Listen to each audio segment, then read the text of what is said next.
The following is a presentation of the Belly Up Sports Media Network.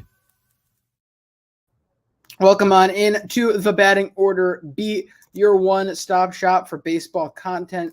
I am LJ LaFira. Alongside me, I've got Brandon Karam. We are a Belly Up Sports podcast. We are what they aren't. Brandon, how are you, sir?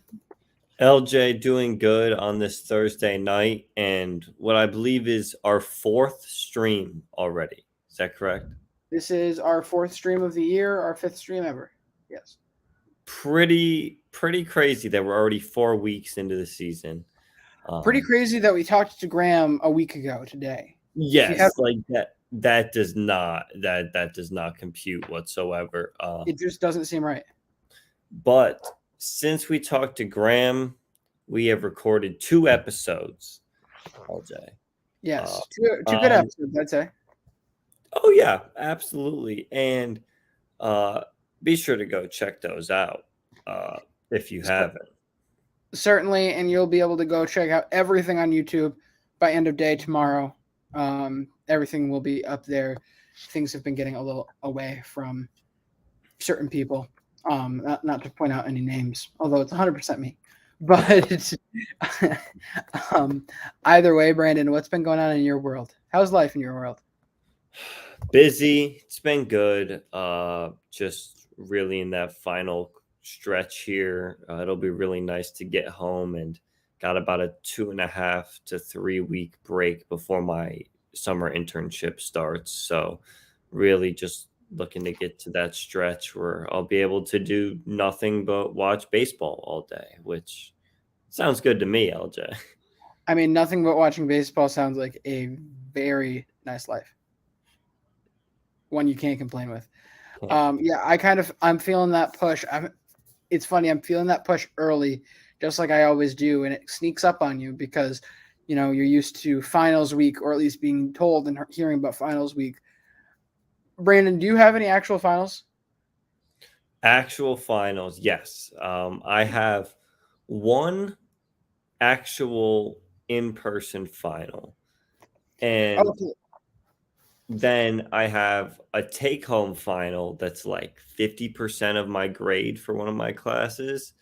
But past that, it was just final projects. Okay, yeah. And again, I have had one in-person final the entirety of my college career. One. So wow. But that means I get screwed like 2 weeks early. And so now I'm kind of feeling that boat right now, as well as trying to get trained and get comfortable and everything for next year, as, you know, things shift around here as people leave and go. And I'm going to be taking over as station manager over at our radio station, 102.9 FM, WLAS LP Newton. So that's been obviously a huge part of time, making sure getting events ready and everything of late. But, you know, I wouldn't trade it for the world. I wouldn't trade this for the world either. But other than that, you know, what else have you been up to, Brandon, past school? Do we want to talk? Is it too early to talk about yesterday? Or do you want to talk about something else first? We can talk about yesterday. Brandon, overall, we both saw the game. It did not go the way that the Arsenal fans' mind had hoped. With honestly, this last month hasn't gone the way Arsenal fans hoped. But overall, what are your current feelings right now? Obviously, Man City is the much better team on paper. It's really disappointing. The last few results we've had really should have beat Southampton. Really should have beat Liverpool. And there's even results I can look back to earlier in the season. That draw versus Brentford should never have happened realistically. It sucks. Like, we had a legit chance to win the league.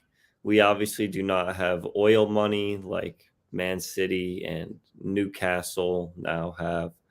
And, you know, what are you going to do? In my mind, because we don't have oil money, this was the closest we'll ever get. And it was a good chance. You know, we got the Champions League next year.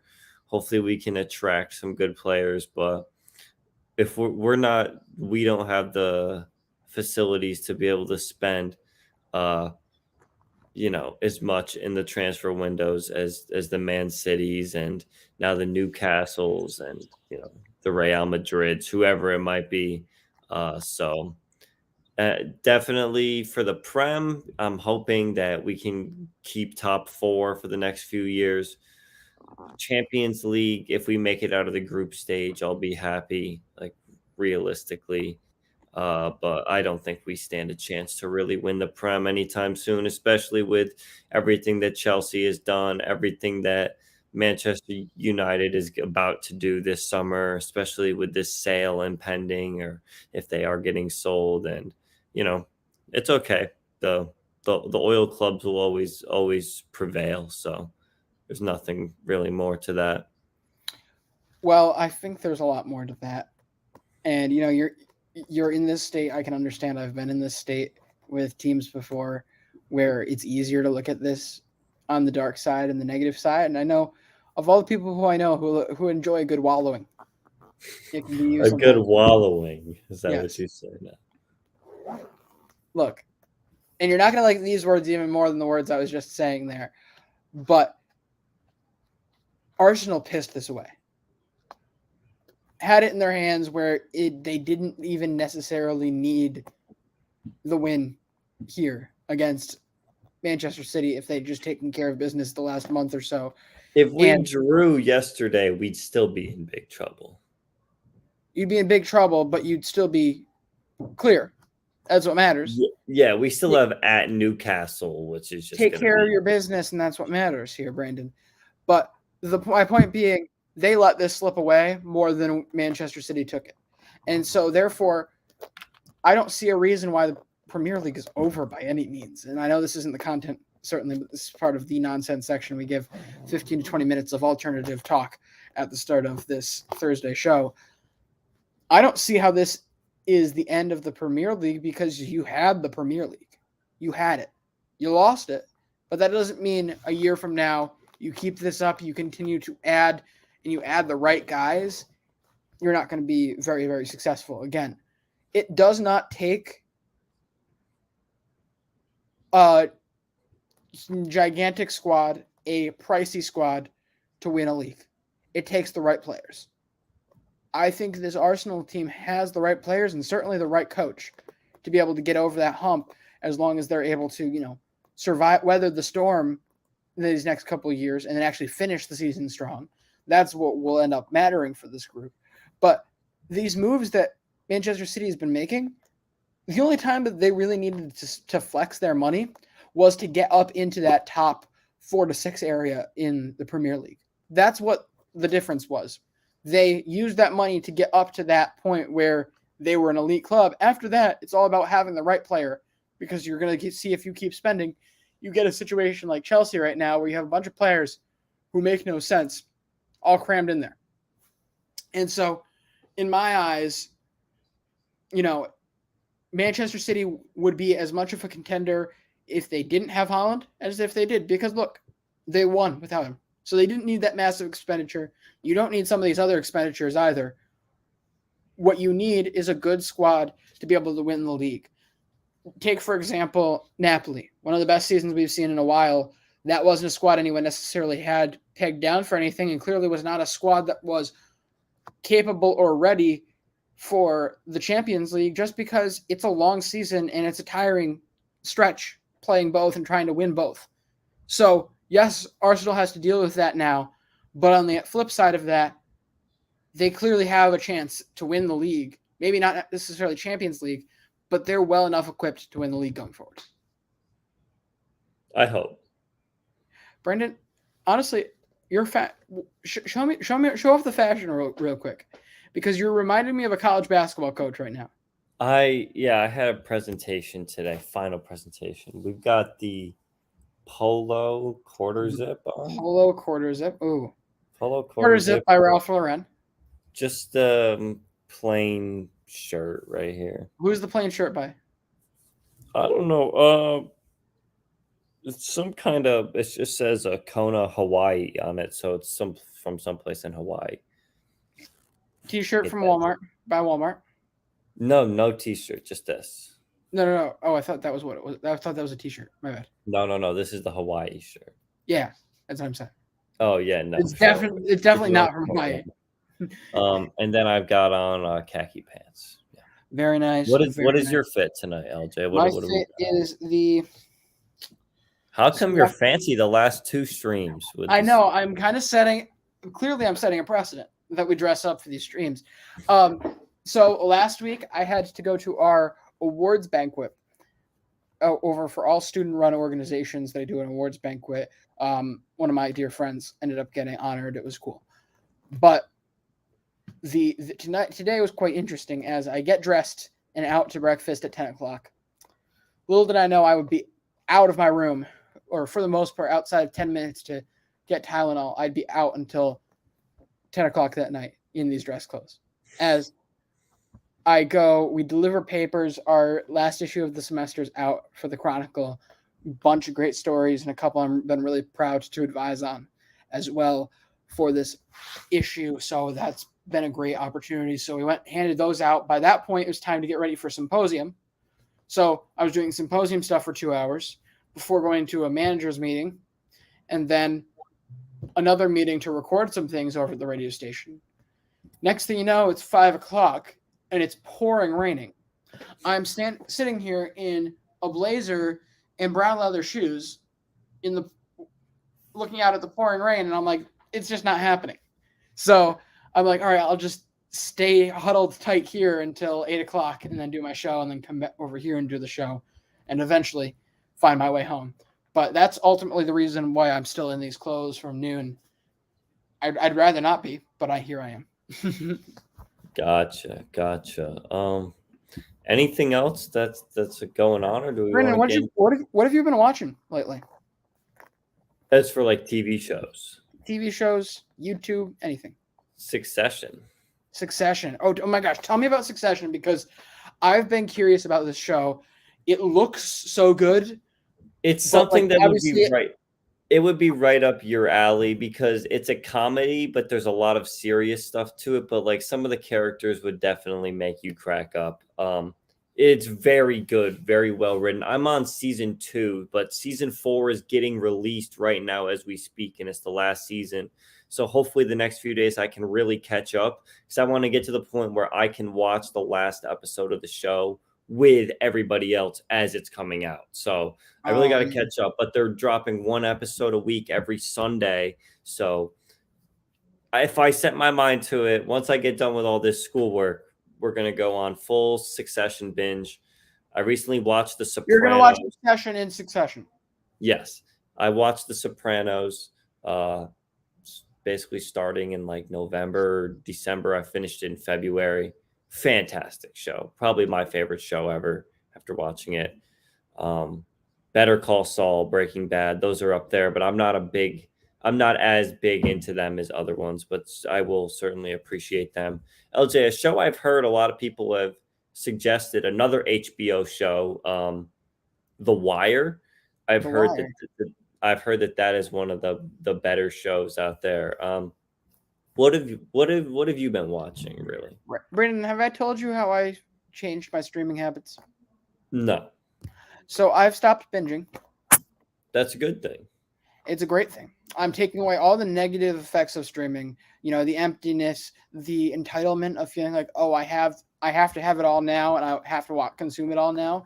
Like, it's honestly, it can be kind of gluttonous. Not to disrespect what you're doing there. It's great to be able to catch up on a show and enjoy the end of it with everybody.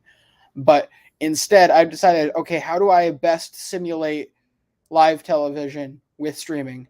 And so I have taken to thewheelofnames.com and put in 10 shows that I'm currently watching, and I just slowly work through each of them, spinning episode after episode. Isn't that too much to keep track of, though? What do you mean? Like too many shows at once. Don't you like get confused when you're watching the shows? Like, oh, like what is going on? Like I haven't watched this in a minute. Not really. I mean, I don't think 10 isn't too far. I think like if you asked the average consumer, like back in 2005, how many TV shows they're actively watching, and they took you through the TV guide for like a week, they'd probably pick out more than 10 shows. And at the end of the day, I'm not obsessing over it. So it doesn't feel like I'm missing as much because I'm invested, but I'm not over invested, if that makes any sense. But like some of them, it's odd because like, the spins just get to be a little ridiculous because like I haven't watched The Bad Batch in 2 weeks. Like, I still remember what's going on, but like it's on the list. It just hasn't hit The Bad Batch. Meanwhile, I've cleared through 1923, probably my favorite show I've watched in a very long time. Brandon, I'm not sure if you're familiar with the Yellowstone saga. I've heard about Yellowstone. I've certainly heard stuff. Okay, well, so they're doing Yellowstone. Yellowstone's going great. I actually just started Yellowstone. I'm like partway through episode 1 right now. But in the midst of this, the writer went back and started telling the story and legacy, because the whole concept of Yellowstone is there's this huge ranch in Montana, and this family's owned it for years. It's about them trying to maintain their power. Okay. So they go back to 1883 when the family first moved, did the Oregon Trail and got to Yellowstone. And then they did 1923, which is going to be at least 2 seasons worth of story, telling another story about the next generation of the family and everything. They're fantastic. I really recommend once you get through Succession, once you watch Succession in succession, definitely hard recommend those because they're just fantastic. To address the fact that it's 9:33 and we have no guest this week, as we say, live show with Shane Barclay of Japan Ball. Probably should have changed that, shouldn't I? It's too late to change that. That's okay. We can bait them in.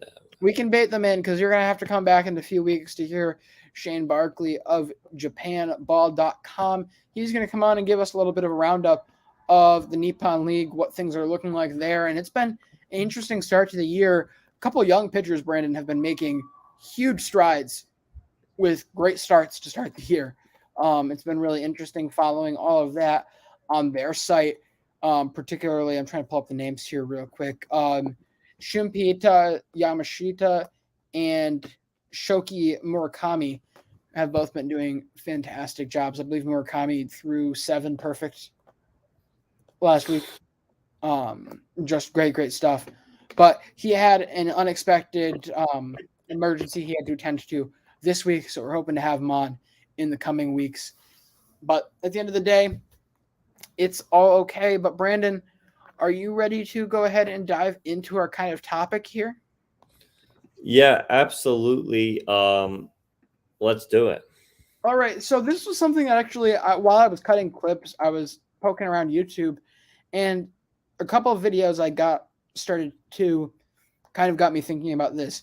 At what point do we start really taking numbers seriously? I mean, obviously we know there's like so many guys like, I'm trying not to, blasphemy somebody's legacy or something, but like, the pitchers before, 1890 pitching like 1 million innings a season and stuff. Obviously we know not to count that, but some of these counting and some of these rate stats, especially the rate stats, it feels like they get thrown around in a lot of conversations, and it's not necessarily always fair. The case in point being somebody like Babe Ruth. Babe Ruth is really the crux of this whole conversation because here's a guy who sits at 182.6 WAR, and I feel like this is a relatively fair ground for us both to be talking on here, Brandon, with Babe Ruth. But here's a guy who had how many seasons above 200 OPS plus did he have? 1, 2, 3, 4, 5, 6, 7, 8, 9, 10, 11. 11 Over years. 200. That's just 11 years where he was 100% better than the average player.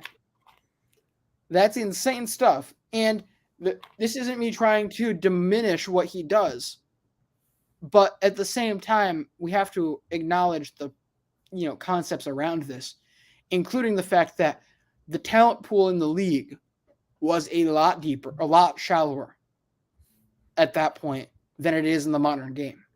And so, a season like Aaron Judge had. What did Aaron Judge's final OPS plus end up being, Brandon? Well, maybe in the 180s. I don't think he got to 200. Or did he get to 200? 212. Wow. His 212 is a lot more impressive in my mind than even a 255 from Babe Ruth. He had a 255 in one season. Yes. But the reason behind that is the replacement level player or the average player is probably like a triple AA player in the modern game. Like, I always go against this whole, Larry Bird would get cooked in this day's NBA type takes here. He would, though. It's unfair. All right. Maybe we have to address this first before we get into anything else. It's unfair to say that the active play capability of a player at that era, without any of the strategy, style, or training understanding of today, that they shouldn't be held to that. We're talking about one of the greatest shooters in NBA history here, who, had he been brought up in this era and not just stuck into this era, would still be one of the best ever. And that's the same kind of point I'm talking about here. Babe Ruth still be great. You put him on a major league team, he's going to stay on. He's going to be a major league player, and he's going to be a good major league player. But he's not a 200 OPS plus guy here because the player base is so much better than it was 100 years ago. So it's way more impressive to me to see a guy go out here and put up a 212 OPS plus against the level of player that they're playing with, where we see constantly guys coming up from AAA and putting up really good performances, really good numbers. It's solid stuff all around. The quality of player is so much better now than it was. So these stats comparing you against your league average need to take into account how good was the league actually at that point in time. Brandon, this leads us to our question with things like, really, I'm talking about WAR, OPS plus, ERA plus, stuff like that. At what point do we take them seriously?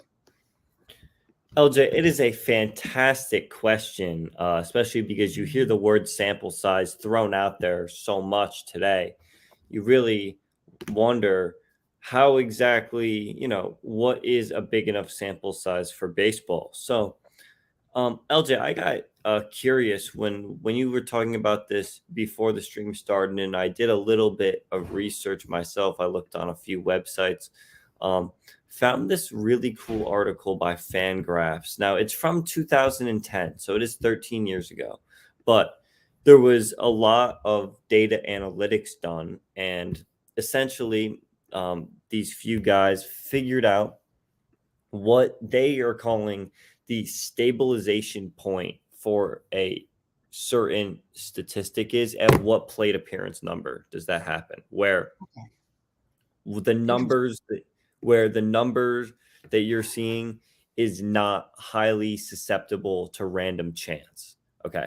So they have them for basically every stat, but I think in our terms, we want to learn about like OPS. So slugging percentage after 320 at bats. So not plate appearances, but 320 at bats, your slugging percentage is essentially, it tells us what kind of hitter you are this season, right? Because at that point, it's like, okay, if you have a high slugging percentage, that means by that point you've shown us. But if you have a low one, it's been long enough where you can prove to us that it hasn't been good enough.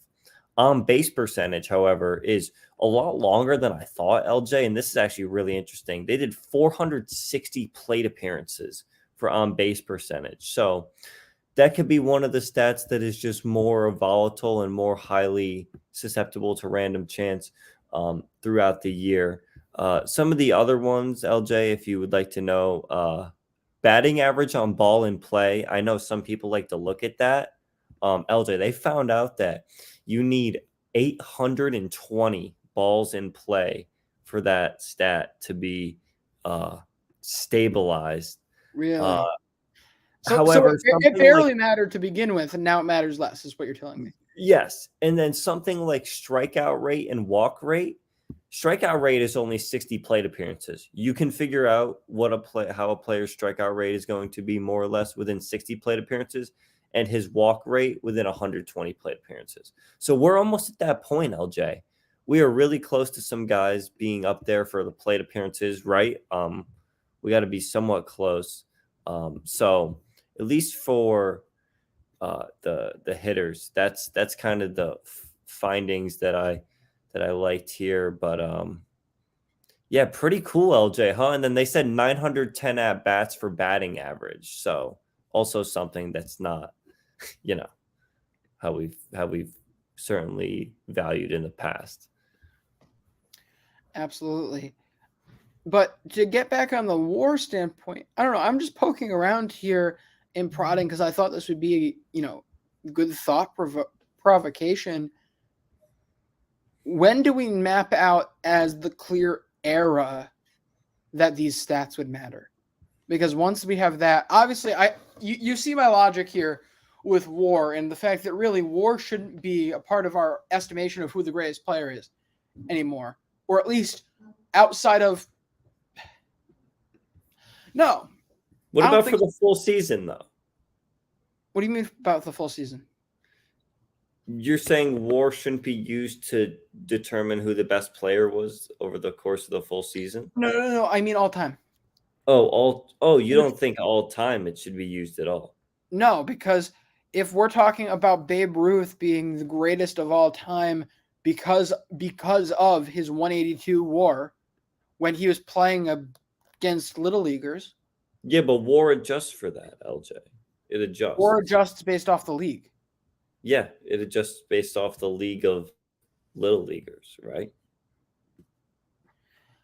Brandon, I'm not quite grasping you.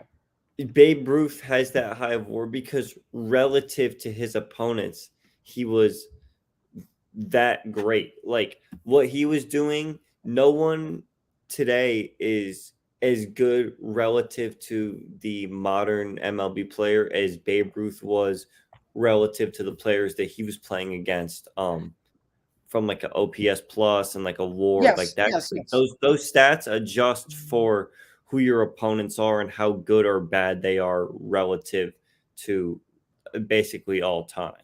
We're in agreement on that. Okay. I get what you're saying here.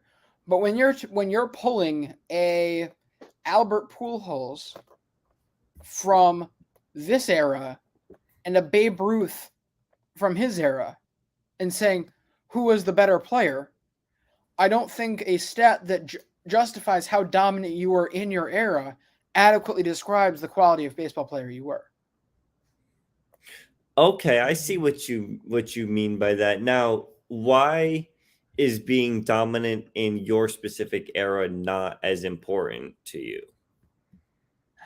I mean, again, it all depends on the question and the parameters of what you're talking about. If you're talking about greatest, relative to their era, that's clearly, something. But if we're talking about the best overall baseball player, if we're talking about Martian Death Beam pointed down to the earth, and you either need to get a strikeout if you're a pitcher or a hit if I you're want Iguodala. You want Iguodala, right?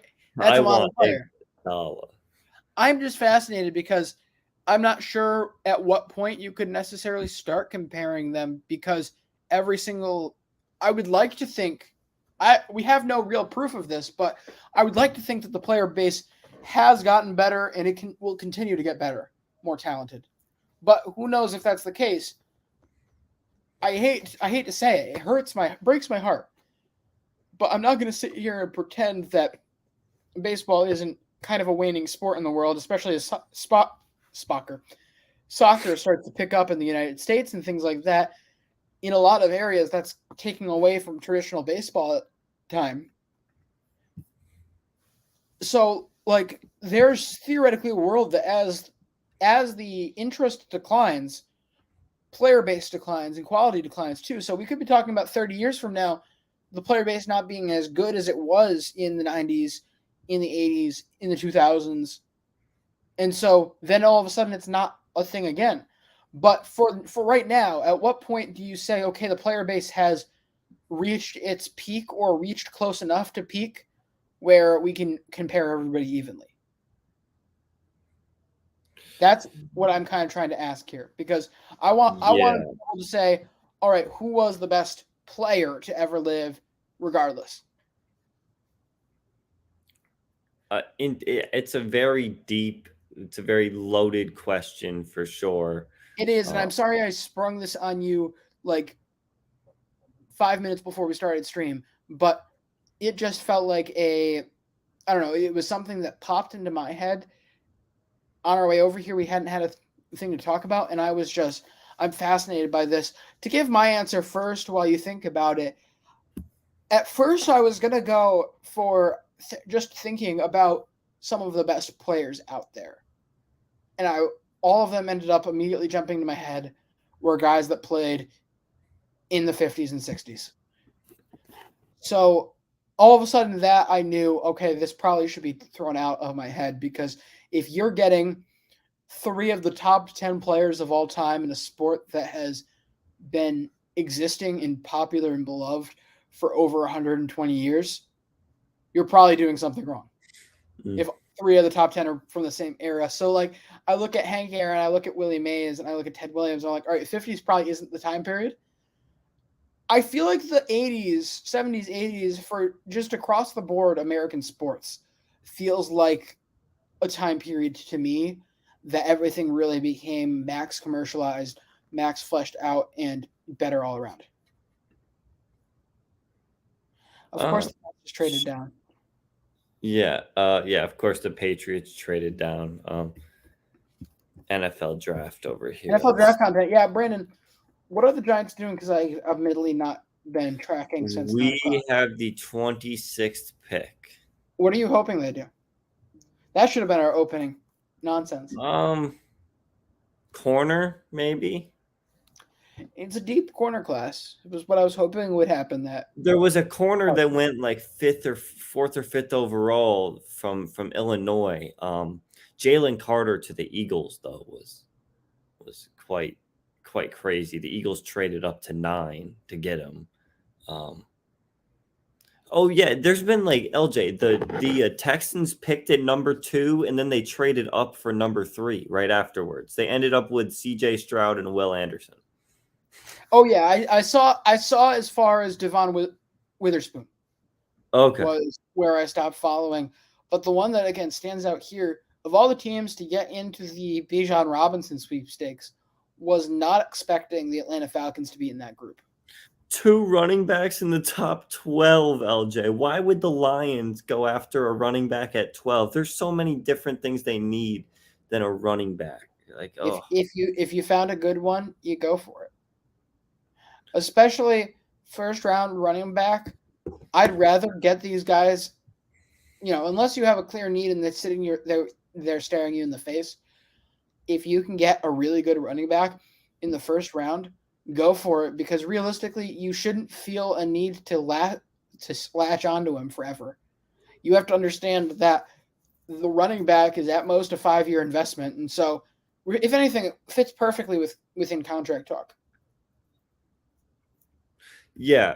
All right. Well, back to the baseball. Where were we again? You'd said we were in the 70s or 80s, because in my eyes, that's when commercialized and better. I'm gonna say 80s, 90s. I feel like that it took the 90s to finally fully get there with the full like capitalism and the post-Reagan United States. Not getting into politics, but that's just how it was.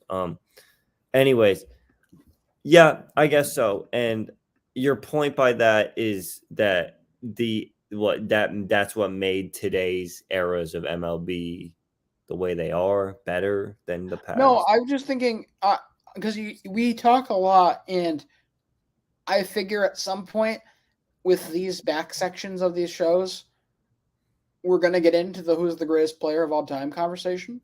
So maybe that's our topic next week, because we've never actually discussed that. Have we ever discussed that on the show?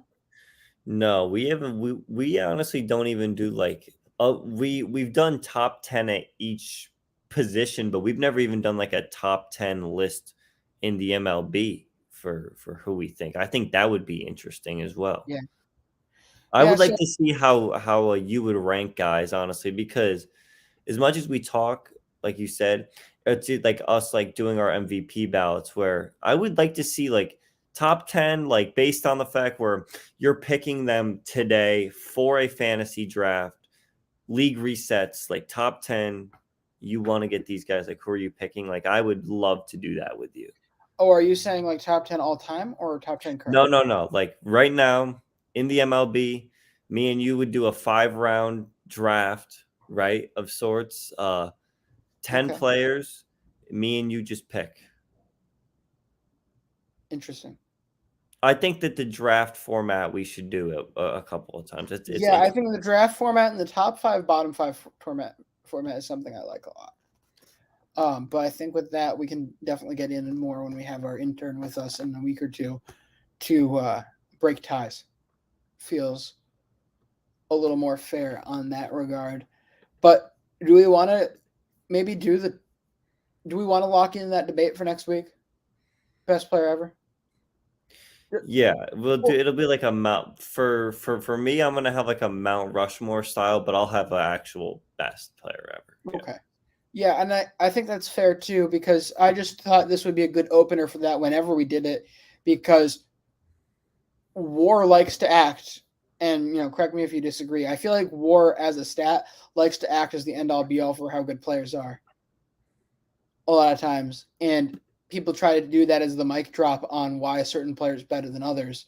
But this, is definitely it's a real conversation we have to have. Like, is Frank Robinson better than? I just picked another 50s player. Damn it! So it's not. It's definitely not the 50s, but there's LJ, two. you want a little trivia on Frank Robinson? Oh yeah. Are you on his baseball reference page right now? Yes. Do you see like all the like the Hall of Fame, 2 times MVP, all that? Yeah. He has the most amount of those things on his page than any other player. Like the Really. most amount of unique things on there. That's fascinating, actually. He's got Hall of Fame, 2 time MVP, Rookie of the Year, Triple Crown, 14-time All-Star, 2 time World Series, Gold Glove, the World Series MVP, batting title, All-Star Game MVP, TSN Major League Player of the Year, and Manager of the Year. Wow. That's quite the Pretty group. cool. But either way, I thought this is an interesting topic, something for you to bring to your friends and family. At what point do all of these stats start to matter, and what should we look at when we go into these GOAT conversations is really the second question here that I'll answer kind of quick here as we can then wrap up a little bit. But and Brandon, of course, gets his turn on this. I think we're pretty well set here around those 80s or 90s being the point where the player base got good enough to justify this type of stat measurement. Before that, or generally, how do we determine this? I'm a very firm believer of awards matter. Like they matter to me. Obviously, stats speak, and each stat within its context tells a very good story. But if you look at a guy and he's getting the honors year after year after year, that's showing not only is he putting up good numbers, but he's doing it in an impactful enough way that he is going to be able to get that acknowledgement. Like the perfect example of this that I always go back to is Hank Aaron.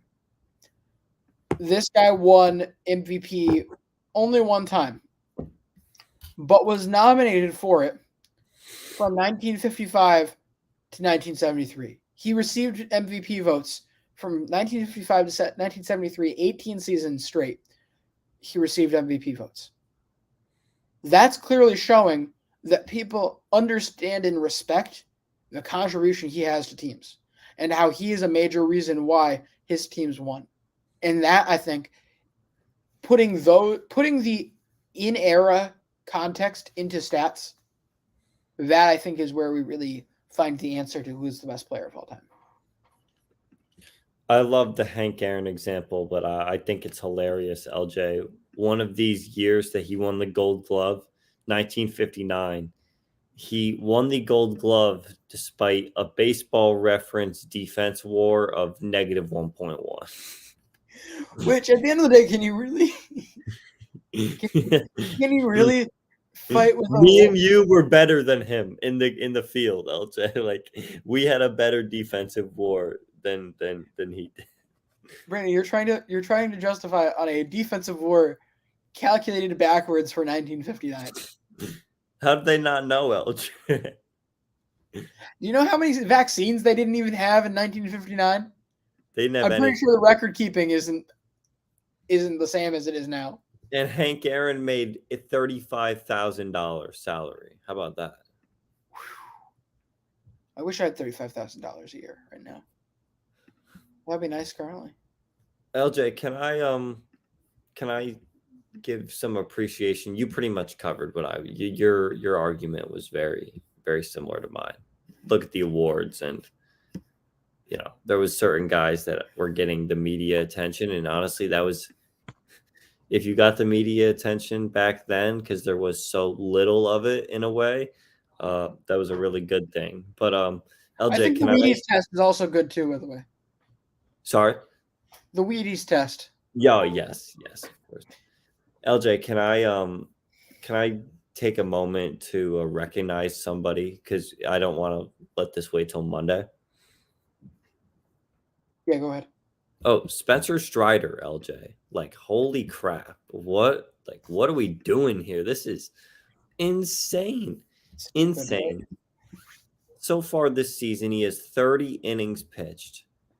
Has put up 1.3 WAR, a 1.8 ERA, 1.7 FIP. Just been incredible, and pitched against the Marlins the other night. He had 13 strikeouts in over 8 innings, 2 hits allowed. Skip Schumacher, Marlins manager, said that it felt like that they were facing a closer for 8 straight innings. LJ, Spencer Strider, really kind of just came out of nowhere last year. Like, let's be real. I mean, this dude, LJ, it's like when if at the All-Star break or something, we do like a top 10 pitchers or something, like he's got it. He's in there for me right now. His stuff is it's just so filthy. And 50 or 49 strikeouts already this year. He only had 202 all of last year. He's already got a quarter of that. And it's still April. Dude is just a baller, and 14.7 Ks per 9 right now for a starter. Insane. Again, this is a guy who was special and has been special since he came up. Brandon, fun fact to end this show off, I feel like it's fair. Hank Aaron was indeed on a Wheaties box.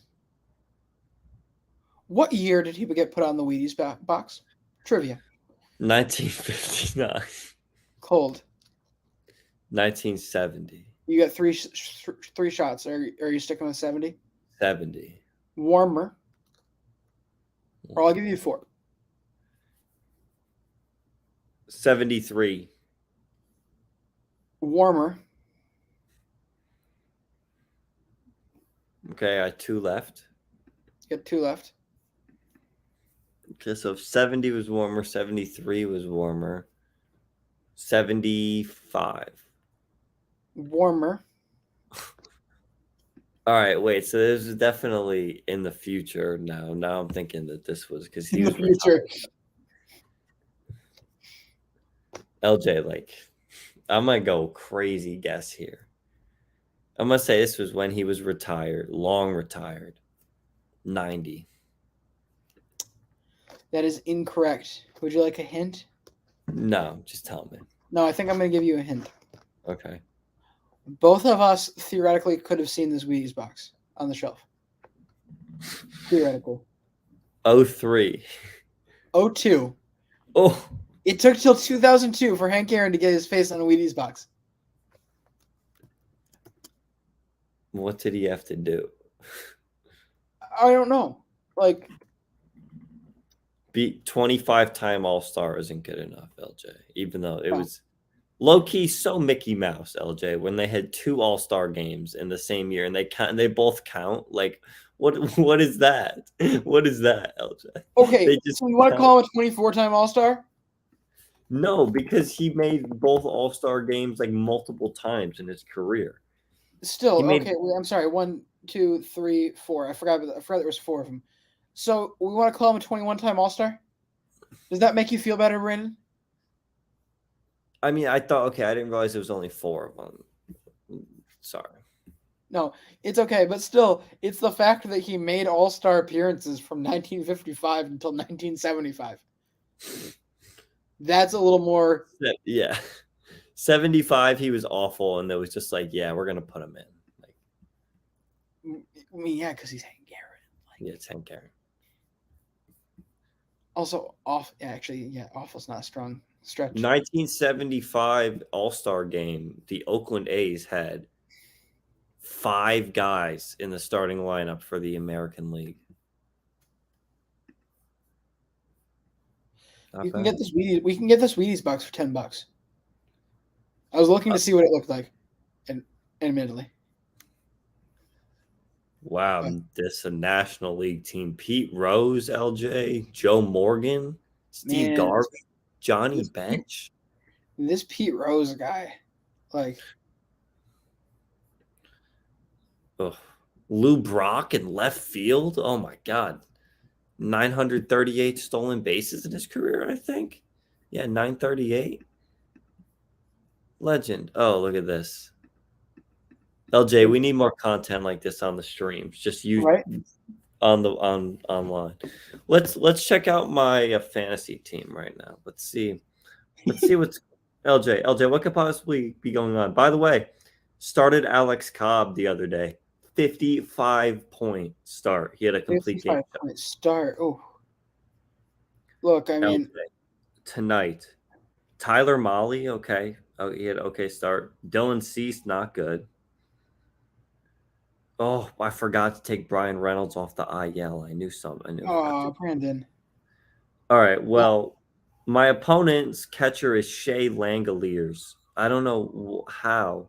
This is his catcher. He's owned in 7% of leagues, LJ. Number 3 catcher. Maybe, hey, leave him alone. Maybe he's just a big Shea Langoliers fan. Well, this is a 12-team league that's like insanely deep. It's like how many pitchers? I think it's 7 pitchers, and then you get 5 bench spots. Brandon, I'm not sure how but I'm up. I've been down all week. Zach Greinke's doing me dirty, but Mr. George Kirby. LJ is George Kirby for real? Oh, George Kirby's 100% for real. Otherwise, I wouldn't have picked him up in fantasy. LJ, is George Kirby? I'm trying to think. 17 Ks to 1 walk. LJ. Yeah. George Kirby is real. The Mariners. And real. elite. If the Mariners can figure out how to win, that's pretty bad so far. They can. LJ, you see Aaron Judge left the game early today? Yeah, what was going on with that? Tell us the story, Brandon. No idea. Wasn't watching. Don't care. I hate the Yankees. Okay. Well, I don't care. You know what? LJ? It's over. It's always been over. Brian Cashman will always regret not signing Bryce Harper or Manny Machado in that free agency window. Instead, we're stuck with a team that has no closer, no bench, no depth, no left fielder. Oswaldo Cabrera is the worst starting left fielder in the MLB right now. Sorry, are we writing the book on Oswaldo Cabrera? Just to understand. No. I'm just saying. In fact, he's actually one of my favorite players on the team. He's just been bad. LJ, we also not only do we have a payroll that is quite ridiculous, but we still have Aaron Hicks out there playing real games for us. We have Willie Calhoun out there who, since 2020, it's either 2020 or 2021, no player in the league has less WAR than Willie Calhoun. He is negative 2.1. Okay, no one's been worse, and we're still giving this man like DH appearances. DH. We had to move IKF to center field. LJ, not only that, let me pull up. Oh, there was a tweet that was going through everything that was wrong. I just want to acknowledge the fact that, just to understand how lineups fit here. Manny Machado,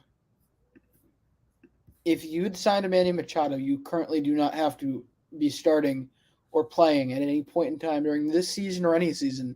You wouldn't even have to trade for Josh Donaldson. Gary Sanchez could still be a Yankee.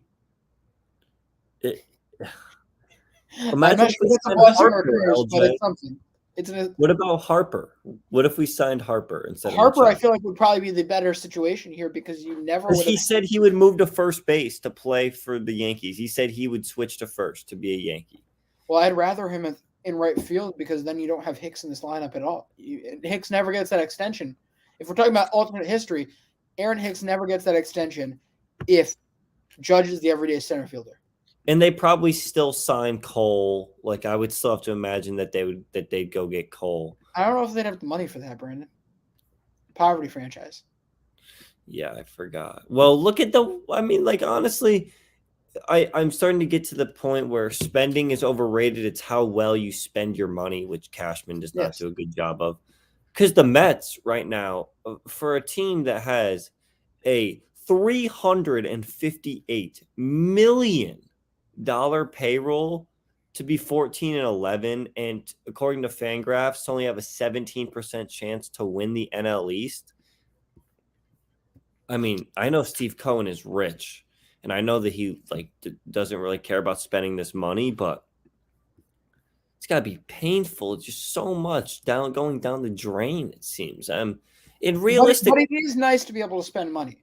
Yes, no. I'm never going to say that it's bad. I'm just saying for him, it's and I'm not going to feel bad for him because of shady past. But LJ, this Mets team, I'm looking at them this is not a $358 million team. It's just not.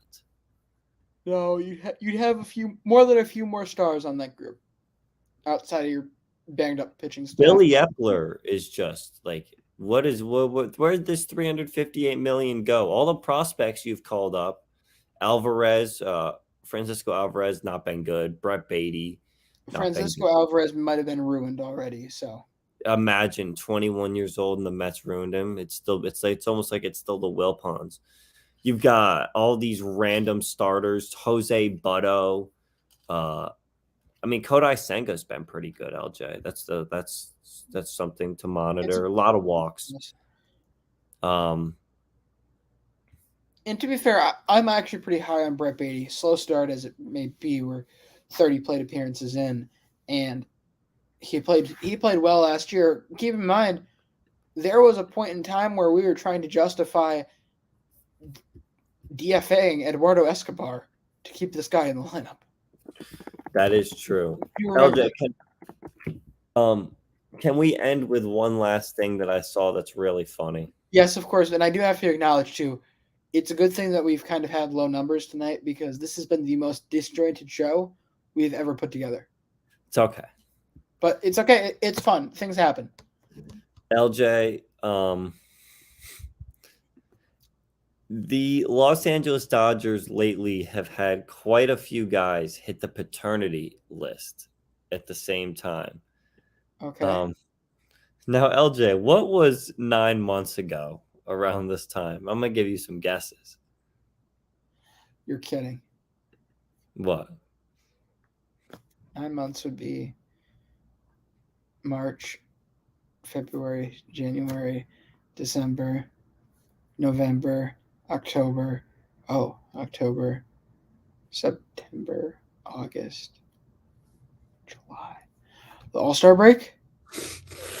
It was 9 months ago. The All-Star break was in LA at Dodger Stadium.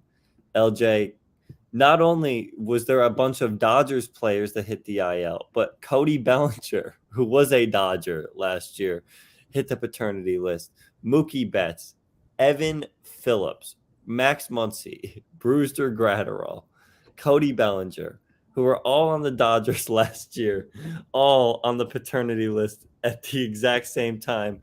Not to mention, the Mets right now have Adam Ottavino on the paternity list. So, of course, he was on. Is Mookie going to the paternity list? I don't see that move. I think so this might have been from like a few days ago. He was on the paternity list, but as of now, it's still Muncy and Gratterall. Betts was there though. But yeah, LJ, the Brandon has been kicked out of the stream. We'll let him come on back in. It's honestly amazing how much trouble. Did you do another misclick, or was this an actual misclick, complete misclick? LJ, I was only out of there for like 10 seconds. I got back in quick. I know you're getting good at this, but just a suggestion, because I know you have an Apple computer, so I know how easy this would be for you. The misclicks are tough with the apples. Take the tab and make a separate window for the stream from where you're looking. And then you can just, yeah. It's a thought. I can't say I've done it, but at the same time, I have not misclicked. Well, LJ, I'm getting 100% of my clicks. Do we have anything else tonight? No, we don't. I'm surprised we had this much. Okay. LJ, nice talking to you as always. We'll see y'all on Monday. See ya.